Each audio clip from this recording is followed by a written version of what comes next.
Cutdown day in Philadelphia always brings ruthless business, but what is unfolding behind closed doors right now might trigger absolute chaos across the entire league. We are staring at the real possibility of an established veteran getting shown the door, an electric developmental diamond being forced onto the active roster, and brutal roster crunches leaving legitimate NFL starters out in the cold. If you thought this preseason was just about shaking off the rust, you have not been paying close enough attention to the absolute war happening at the bottom of this depth chart. Before we dive into the madness and break down every single battlefield across this roster, do me a huge favor and smash that like button, share this with fellow fans, and subscribe to the channel so you never miss an inside breakdown all season long. Think about the sheer intensity of August in the NFL for a second. How many times have we seen a Super Bowl contending front office fall in love with comfortable veteran security, only to watch a fearless young playmaker completely kick down the door and force their hand? That exact drama is reaching a boiling point right now in Philadelphia, and the ripple effects are about to reshape the entire locker room. The epicenter of this entire roster shakeup starts in the quarterback room, where the conventional wisdom is completely falling apart. For months, the company line throughout spring and summer insisted that Andy Dalton was the untouchable, steady hand holding down the backup role behind Jalen Hurts. It felt safe, predictable, and quiet. But preseason football has a funny way of blowing up safe plans. Tanner McKee has stepped onto the field and shown pure, undeniable upside, delivering the kind of high-level pocket execution that makes you question why you would ever settle for a declining veteran ceiling. McKee has flat-out earned the right to be the number 2 passer on this football team. If he is given the green light over the remaining preseason stretch to let it fly, he will leave no doubt that he is the superior player. Keeping Dalton on this roster when McKee is outplaying him does not make football sense, especially when you factor in the trade market. Across the league, there are desperate franchises starving for veteran stability, whether they need a capable spot starter to navigate early season injuries or an elder statesman to mentor a rookie in the film room. Moving Dalton gives the front office a return on investment while instantly elevating McKee into the role he has earned. That move creates the space needed for the real wild card in this equation, Payton. If you watched him tear through Baltimore's defense, you already know the truth. There is not a single universe where Payton clears NFL waivers and lands safely on a practice squad. Some opportunistic general manager will snatch him up in a heartbeat. Payton represents that rare, highly explosive developmental weapon who possesses immense natural instincts at the most critical position in sports. Keeping 3 quarterbacks on this 53 is non-negotiable because Payton can be weaponized in special packages from day one, functioning as a versatile gadget nightmare similar to how New Orleans utilizes Taysom Hill. With Jalen Hurts running the show, McKee as the legitimate backup, and Payton as the dynamic secret weapon, this quarterback room is set up for both the present and the future. Pivot over to the backfield, where the hierarchy is razor-sharp but not entirely free of medical anxiety. Saquon Barkley sits comfortably at the top as the engine of this ground attack, backed by the lightning quickness of Tank Bigsby and the versatile skill set of Will Shipley.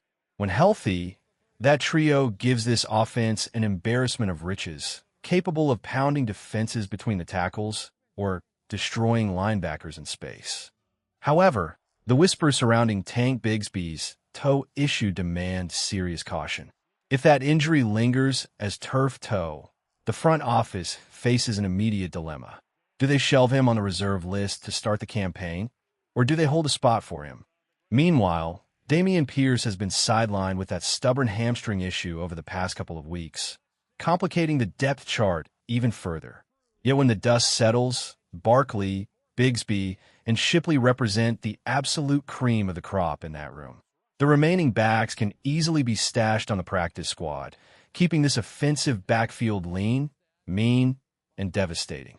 Step outside to the wide receiver room, and you run directly into a bloodbath of pure talent competing for limited real estate. Devonta Smith and Hollywood Brown headline an explosive passing attack, but the supporting roles behind them are creating massive headaches for the coaching staff. Dontavian Wicks brings an undeniable polish to his route running, while young studs like Mia Lemon and Darius Cooper are flashing the kind of raw playmaking ability that makes coaches look like geniuses.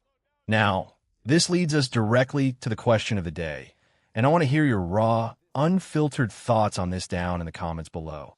If you are making the final call on roster cutdown day, do you keep a proven veteran speedster like Elijah Moore, or do you sacrifice his experience to protect the raw, long-term ceiling, unimproven rookie like Darius Cooper?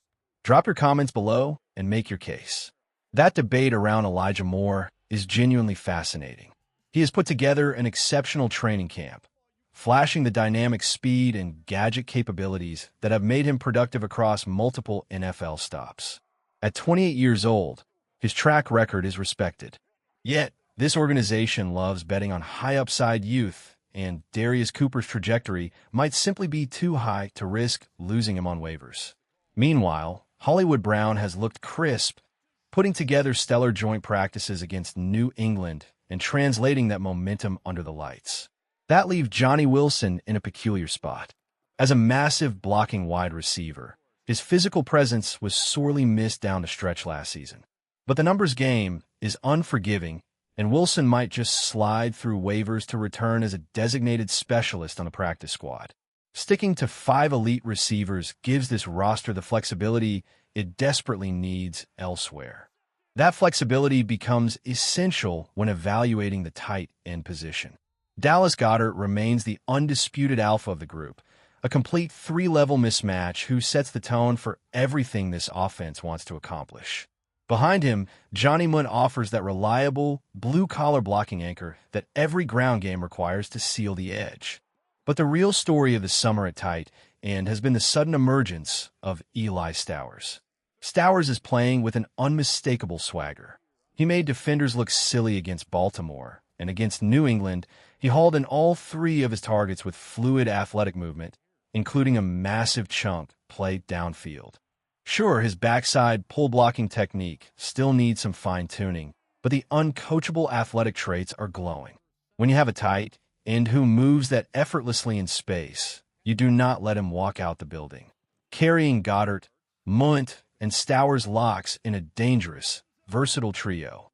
Up front along the offensive line, the starters form an impenetrable fortress. Jordan Mailata, Landon Dickerson, Cam Jurgens, Tyler Steen, and a legendary Lane Johnson. The starting 5 is stone solid. The real intrigue lies with the reinforcements. Mikael Barden is rapidly developing into the long-term heir apparent to Lane Johnson, showcasing rare feet and anchor strength that allow him to swing between both left and right tackle. Having both Barden and Fred Johnson as swing tackles is a borderline unfair luxury. In fact, do not be shocked if rival front offices come calling with trade packages for Fred Johnson before the deadline passes. On the interior, Drew Kindle and Willie Lampkin provide unmatched positional versatility with their ability to snap at center or slide over guard. Michael Morris has battled his way into a spot with tough, gritty reps against Baltimore, while the slow development of Cameron Williams and Miles Hinton has unfortunately left them on the outside looking in. Shift over to the defensive side of the ball, where this roster transforms from solid to absolutely terrifying. The defensive line interior features Jalen Carter, Jordan Davis, and Moro Ojomo, forming arguably the most dominant and physically overwhelming defensive tackle trio in the entire league. In this defensive front, both Ojomo and Carter have the terrifying athletic twitch to slide out to defensive end and wreck protection schemes for multiple alignments. Behind that elite trio, the reclamation projects are thriving under this defensive scheme. Byron Young, once written off as a high draft bust during his time in Las Vegas, has completely revitalized his career here. The defensive staff has unlocked his heavy hands and leverage, turning him into a legitimate rotational disruptor. Then there is Ty Robinson, nicknamed the Vanilla Gorilla, who entered the preseason basically fighting for his professional life. Robinson answered the challenge against the Ravens with raw aggression, notching a statement sack. Even though he picked up a frustrating late-hit penalty, recency bias is real in August, and Robinson's violent pocket push showed the staff that his physical ceiling is worth developing. On the edge, the excitement reaches a whole new level with the arrival of international project Bernard. Through the international player pathway exemption, the team holds incredible roster flexibility with him. During his 13 snaps against Baltimore, Bernard looked like a natural warrior. He never hit the turf, controlled offensive tackles with devastating hand power, and routinely placed himself in position to blow up plays. Off the edge opposite Jalix Hunt and the explosive Nolan Smith, veterans Arnold Ebiketie and A.J. Epineza bring battle-tested pass rush polish, while Jonathan Greenid works his way back toward full health. Keep a sharp eye on Joshua Wiru as well. In his very first defensive drive in live action, Wiru generated 2 rapid-fire pressures and a quarterback hit, displaying the kind of hip flexibility and bend that pass rush coordinators dream about. The linebacker room has undergone an incredible talent injection of its own. Zach Bond is playing at an all-pro level, setting a fierce, physical standard in the middle of the field. Alongside him, young phenom Jahad Campbell is learning at lightning speed. While he missed a couple of reads against Baltimore that the coaching staff addressed, his pre-snap diagnosis and sideline-to-sideline range are jaw-dropping. When Nakobe Dean is fully operational, his defensive grades rival the top linebackers in football, providing a lethal inside tandem. Add in the instincts of Jeremiah Trotter Jr., whose starting-caliber football IQ is pushing everyone ahead of him, along with special teams ace Smail Mondon Jr., and this second level is suffocating. To cap it off, undrafted rookie Deontay Lawson from Alabama has put on an absolute clinic in diagnosing plays, playing so violently through the first week of preseason that leaving him off the active 53 is practically impossible. The secondary rounds out this championship-caliber roster with a blend of young swagger and elite versatility. At cornerback, Quinyon Mitchell, Cooper DeJean, and Rick Woolen form a terrifying, physical starting unit capable of locking down complex passing schemes. Woolen has cooled off slightly after a blistering spring, but his physical tools remain generational. Veteran Jonathan Jones provides steady leadership and elite nickel coverage as he recovers from his minor shoulder ding, while Kali Ringo's dominance as a gunner on special teams makes him completely indispensable. On the back end, the safety rotation gives the defensive coordinator endless chess pieces. Andrew Makuba has taken massive strides all summer, while Marcus Epps provides the veteran communication backbone that keeps everyone aligned. But the absolute defensive darling of this entire training camp has been Michael Carter II.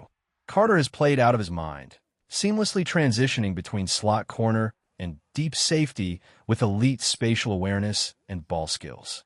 Combine Carter's versatility with Cooper DeJean's ability to disguise coverage from the nickel to the safety spot, and opposing quarterbacks will have an absolute nightmare trying to read these defensive shells.